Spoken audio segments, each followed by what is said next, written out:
नमस्कार। पुनरुत्थान विद्यापीठ में आप सबका स्वागत है। मैं इंदुमती काटतरे। आइए गुरुकुल शुरू करें। राष्ट्रीय शिक्षकों का निश्चय हुआ गुरुकुल शुरू करने का। राष्ट्रीय शिक्षकों ने अध्ययन किया, अवलोकन किया, अनुभव प्राप्त किया, परिशीलन किया हमारे ज्ञान स्रोतों का और इच्छा निश्चित की कि हम गुरुकुल में राष्ट्रीय शिक्षा ही देंगे। राष्ट्रीय शिक्षा हेतु गुरुकुल का शिक्षा क्रम बनाते समय हम भारतीय चिंतन के सिद्धांत और व्यवहार दोनों पक्षों को समरसता के आधार पर समन्वय करेंगे। ये सारा निश्चय हुआ। अब उसमें एक और आयाम जोड़ना आवश्यक है।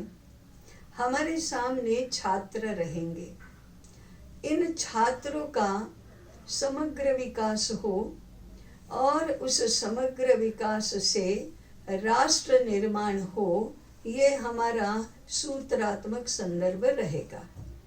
तो समग्र विकास के बारे में हमें कुछ जानकारी भी होनी चाहिए, कुछ स्पष्टता होनी चाहिए। शिक्षा जीवन विकास के लिए होती है। जीवन व्यक्तिगत भी होता है और जीवन विश्वगत भी होता है। व्यक्ति जीवन और विश्व जीवन का सीधा संबंध होता है। इसलिए व्यक्ति विकास की बात करते समय भी विश्वगत संदर्भ को हमेशा याद रखने की आवश्यकता होती है। दूसरा, शिक्षा जीवन विकास के लिए है तो जीवन गर्भाधान से शुरू करके अंत्येष्टि तक प्रवाहित होता रहता है। यह इस जन्म का जीवन है। भारत तो जन्म जन्मांतर में मानता है। उसी के आधार पर हमारे शास्त्रों की रचना की गई है। सैद्धांतिक शास्त्रों की भी और व्यावहारिक शास्त्रों की भी रचना जन्म जन्मांतर, पुनर्जन्म और यह जन्म और भविष्य का जन्म, इनको मानकर, गृहीत मानकर ही हम किसी भी काम को करते हैं, किसी भी व्यवस्था को बिठाते हैं। तो हमें इस जन्म का जीवन जो कि गर्भाधान से शुरू होता है और अंत्येष्टि तक प्रवाहित होता है, उसको ध्यान में लेकर उस संदर्भ में शिक्षा क्रम का विचार करना होगा। इन दो बातों को मिलाएंगे तो हम विश्व जीवन को कैसे समझते हैं, इस बात पर पहले विचार करते हैं। यह समस्त जो विश्व है वह परमात्मा का विविध रूपों में आविर्भाव है। ये तो उपनिषद वाक्य है और भारतीय चिंतन का आधारभूत सूत्र है।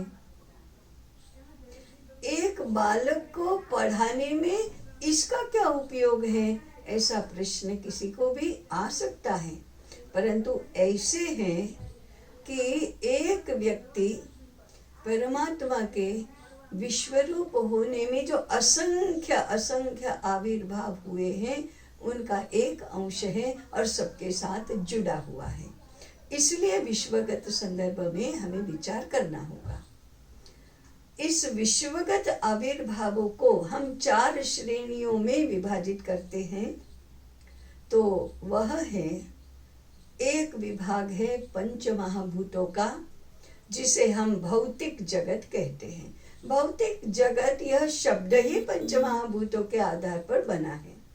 दूसरा है वनस्पति जगत, तीसरा है प्राणी जगत और चौथा है मनुष्य जगत।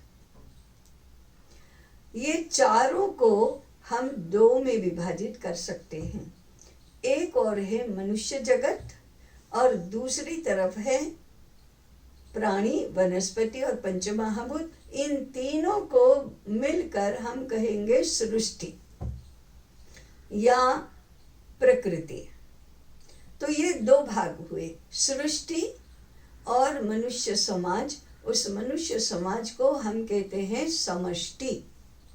तो समष्टि और सृष्टि, समष्टि के एक अंश के रूप में है व्यक्ति, एक एक व्यक्ति, एक एक छात्र, उस छात्र को कहेंगे व्यष्टि।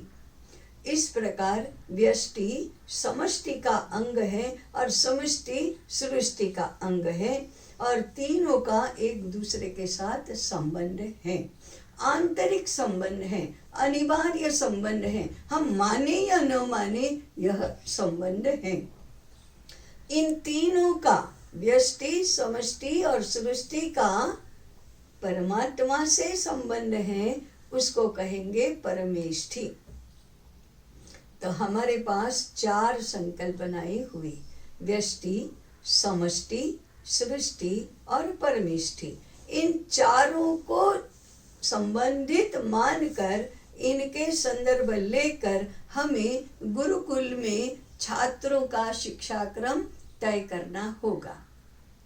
इन सारे संदर्भों को लेकर हम व्यष्टि अर्थात व्यक्ति, उसके विकास का स्वरूप क्या है, इसके बारे में सूत्रों के रूप में कल समझने का प्रयास करेंगे। आज इन चार संकल्पनाओं को स्मरण में रखें, इन चार संकल्पनाओं का आपसी आंतरिक संबंध ध्यान में लें और इस संबंध को कैसे बनाए रखना और इन संदर्भों के आधार पर शिक्षा का स्वरूप कैसा होगा, इस रूप में आप भी चिंतन करें। हम सह चिंतन से इस विषय को अधिक स्पष्ट करेंगे।